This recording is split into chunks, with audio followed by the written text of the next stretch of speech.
I'm crazy. But it's the truth. Yeah. And then it got to the point everywhere I went. It didn't even have to be church. Somebody walk up. You know, God said.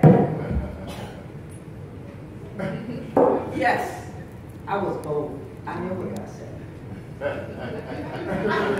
I'm going back to the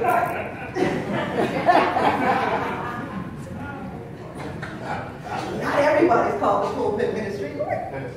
I'm working it right here. I'm in the choir. You know, I counsel folk as they come to me and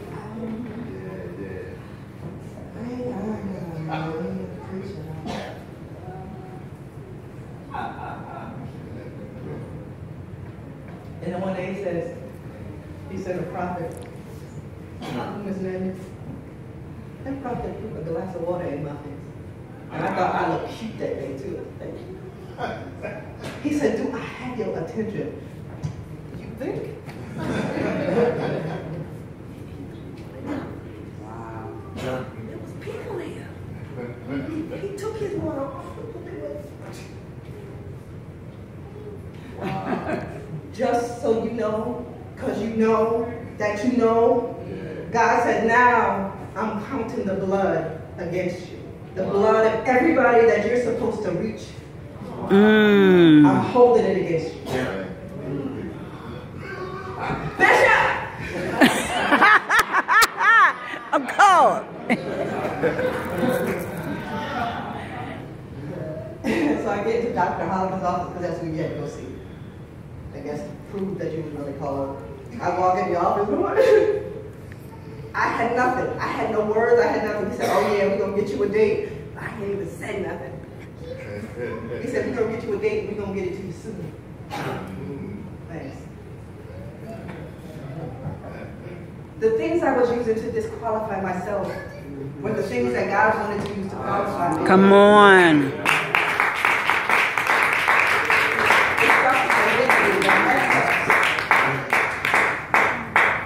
Which is why I love women's ministry. Well, come on, let's just be honest. I ain't gonna judge you. But until you stop liking it, because let's admit, it's pleasurable. Most sinners, if we're honest, we don't do it because we don't like it. There's a benefit to it somewhere in our minds. We're not thinking long-term consequences. Absolutely. That's good. So there's quite a few people in this room that are just content in leadership. And you're beginning to frustrate your pastors. I'm going to speak on your behalf. Because you're supposed to be doing more so that they can do what God's calling them to do, which is go to the nations. But they can't go to the nations if they're wondering what's going to happen when I leave here. If I can't trust the person to pick up the microphone and speak what the Lord is saying, if I can't trust the person to not take my members, ridiculous. There's too many people in the world unsaved to be taking up people's members. There's too much work in the kingdom to be territorial. Come on now. It doesn't matter if you've been divorced.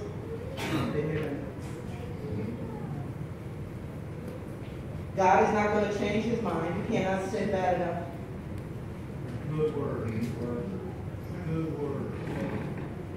But when you change your perspective on everything you've gone through in life and get the lesson from it, even if it's only compassion, because I can relate to you right there. When everybody else is talking about you and calling you out your name and don't want to sit next to you, I'm real comfortable. But I'm going to require you to come up out of it. I'm not going to make you that comfortable. But you're going to know it's the conviction of the Holy Spirit and not PA.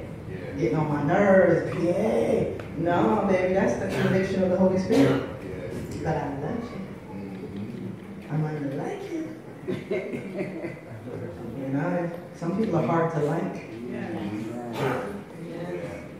But when you realize you don't have to like a person to love them, life is so easy. Yeah. I ain't gotta like it, but I love you.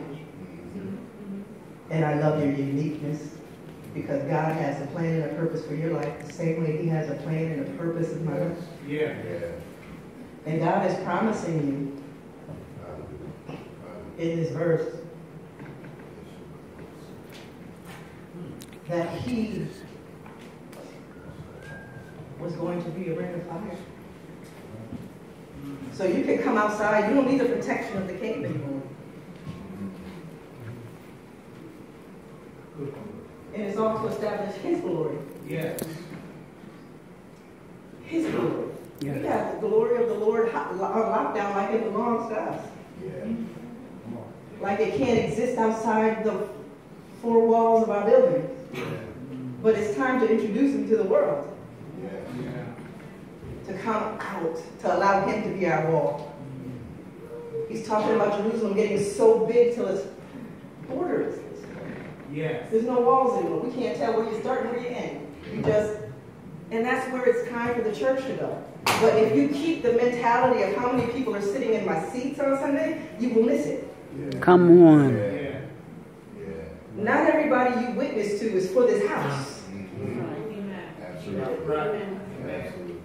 Amen. You might just be the introduction they need. Yeah. You might just be the word of encouragement that gets them to stand up and go back where they left Yeah. with a different perspective. There's no wall to ministry. Good word. You know, we take evangelism like a recruiting method. You got to come to my church. No, you don't. Yeah. That's good. There's going to be somebody that can minister to you in a way that I can't. Yes. And I'm not going to try to hoard it because I'm the one that spoke to you. We did youth ministry, and we would just have, we had got to the place where we were in our school auditorium, thousands of kids. Some saved, some unsaved, different churches. Who was the largest? Maybe 100 kids, 100? 61 get saved. And 400 that came to one church. Now mind you, we were in a school auditorium. And we weren't even pastors. Who you come with? You go to church with them on Sunday. Who'd you come with? You go to church. We could have very easily said, well, we need to start our church. We got 400 members on Wednesday.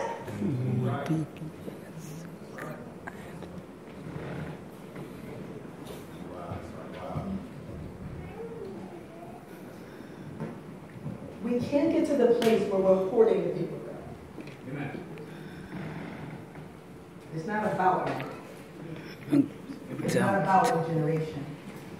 It's about the kingdom. Yes. So God is in a process, because it's already started, we're seeing it, of resurrecting His people. Yeah. Restoring the signs, the miracles, and wonders. Taking us outside the four walls of the church. Being true ministers in the earth. I don't care if I'm in a grocery store. God says, I got a word, I got a word. Yes. That's good. I'm on vacation, I'm on the plane, I'm on the beach, wherever I am. But I gotta trust that I hear what He's saying. Yes. I've got to understand that it's Him that equips me. I got to understand it's Him I need to be hearing. We love and we honor our pastors, but it's Him we need to be hearing. I tell my people every time I preach, now go home and study for yourself. If you got a question, come back and ask. I don't mind being corrected if I'm wrong, because I am not altogether wonderful. Stop just taking what you hear and going home with the notebook closed. Study.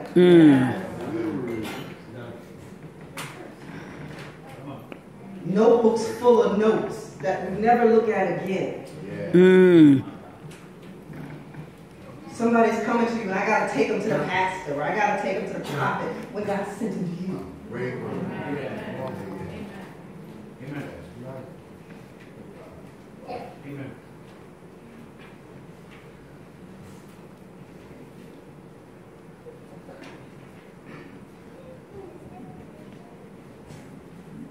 The resurrected King. It's going to resurrect his being. And it was funny because, I don't know, most of you know, we have the building, we own it.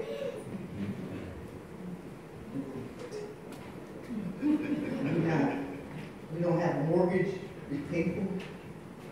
But God said, leave.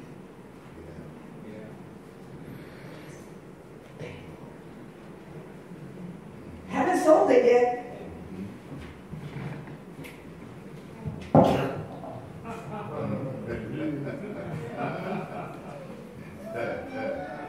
Do you know how easy it would just be?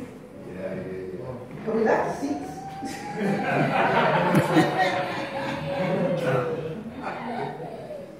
Even for Bible study, let's just go there for, but God said leave.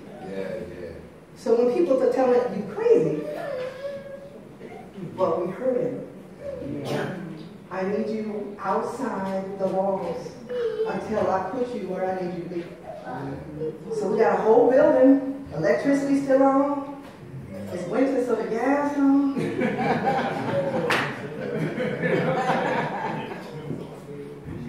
The church that's supposed to be buying it, doing some of everything but buying it. And we're in a room in a hotel, paying. But we got a building that's painful. My God. Are you prepared to look crazy? Because you know what I'm talking about. That's good. They still follow. Why y'all following them? They got y'all in a hotel and y'all got a whole building. Yeah. Because God said move. And I'd rather experience the glory in a hotel than to stay in the building where the glory is a party. Yeah. And that's exactly what he said. He said this place is going to become irrelevant if you stay. Because I told you to go.